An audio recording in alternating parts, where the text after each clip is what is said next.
एक दूर के राज्य में सेबेस्टियन नाम का एक युवा राजकुमार रहता था।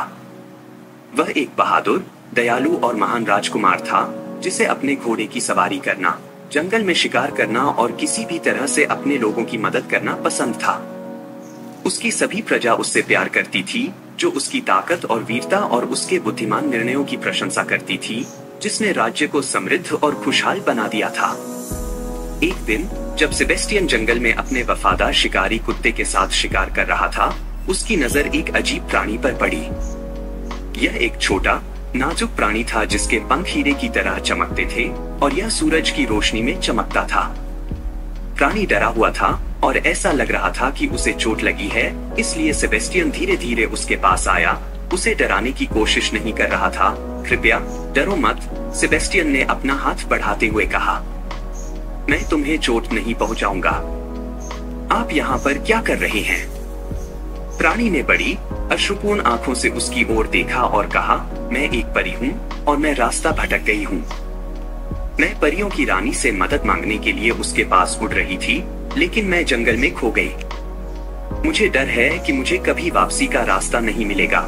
सेबेस्टियन को उस छोटे प्राणी पर दया आ गई और उसने उसकी मदद करने का फैसला किया। चिंता मत करो, उन्होंने कहा। मैं तुम्हें परियों की रानी के पास वापस जाने का रास्ता ढूंढने में मदद करूंगा। मैं वादा करता हूँ। परी कृतज्ञता पूर्वक मुस्कुराई और वे एक साथ जंगल के माध्यम से चले गए। सेबेस्टियन आगे बढ़ रहा था। वे घंटों तक चलते रहे और सूरज डूबने लगा। वे थके हुए और भूखे थे, लेकिन उन्होंने हार नहीं मानी। अचानक उन्हें दूर से एक फीकी रोशनी दिखाई दी और जैसे ही वे करीब आए, उन्हें एहसास हुआ कि यह एक खूबसूरत महल से आ रही थी। देखो, परी ने इशारा करते हुए कहा। वह रानी का महल है। हमें अपना रास्ता मिल गया है। सेबेस्टियन आश्चर्यचकित था। इतना भव्य महल उसने पहले कभी नहीं देखा था। यह बेहतरीन संगमरमर से बना था और कीमती रत्नों और सोने से सजाया गया था। महल हरे भरे बगीचों से घिरा हुआ था और हवा फूलों की मीठी खुशबू से भरी हुई थी। जैसे ही वे महल के पास पहुंचे, परी अचानक बहुत घबरा गई। मुझे डर लग रहा है, उसने कहा। परियों की रानी बहुत शक्तिशाली है और वह हमेशा इंसानों के प्रति दयालु नहीं होती है। मैं नहीं चाहती कि मेरी वजह से तुम्हें ठेस पहुंचे, लेकिन सेबेस्टियन डरे नहीं। वह जानता था कि उसे परी की मदद करनी होगी, चाहे कुछ भी हो। चिंता मत करो, उन्होंने कहा। मैं तुम्हारी रक्षा करूंगा। वे महल में दाखिल हुए और परियों की रानी उनके सामने प्रकट हुई। वह सुंदर थी। उसके लंबे, लहराते बाल थे जो सोने की तरह चमकते थे और आंखें हीरे की तरह चमकती थी। उसने सेबेस्टियन और परी की ओर कठोर भाव से देखा और पूछा, तुम्हें यहाँ क्या लाया है? सेबेस्टियन ने उनकी स्थिति बताई और बताया कि कैसे वे परी से मदद मांगने के लिए महल में आए थे। रानी ने ध्यान से सुना और फिर मुस्कुराई। आप एक बहादुर राजकुमार हैं, उसने कहा। बहुत से इंसान एक परी के लिए अपनी जान जोखिम में डालने को तैयार नहीं होते हैं, लेकिन आपने खुद को योग्य साबित कर दिया है। मैं आपकी इच्छा पूरी करूंगा और परी की मदद करूंगा। सेबेस्टियन बहुत खुश हुआ। उसने अपने जीवन में कभी इतना सुख अनुभव नहीं किया था। परियों की रानी ने परी की मदद की और सेबेस्टियन ने उसे पूरे दिल से धन्यवाद दिया।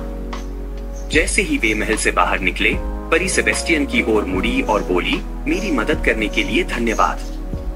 आप सबसे बहादुर राजकुमार हैं जिनसे मैं कभी मिली हूँ। सेबेस्टियन मुस्कुराया, गर्व और खुशी महसूस कर रहा था। उसने एक नया दोस्त बनाया था और उसने साबित कर दिया था कि वह एक सच्चा हीरो था। उस दिन से वह जरूरतमंद लोगों की मदद करता रहा और एक नायक के रूप में उसकी प्रसिद्धि पूरे राज्य में फैल गई। लोग उससे और भी अधिक प्यार करते थे और उसकी दयालुता और बहादुरी के लिए उसकी प्रशंसा करते थे। साल बीतते गए और सेबेस्टियन बड़ा हो गया।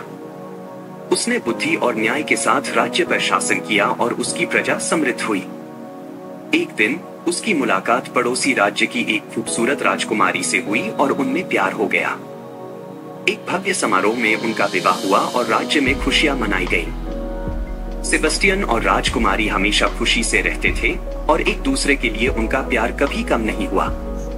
उनके कई बच्चे थे जो बड़े होकर अपने पिता की तरह ही मजबूत, दयालु और बुद्धिमान बने।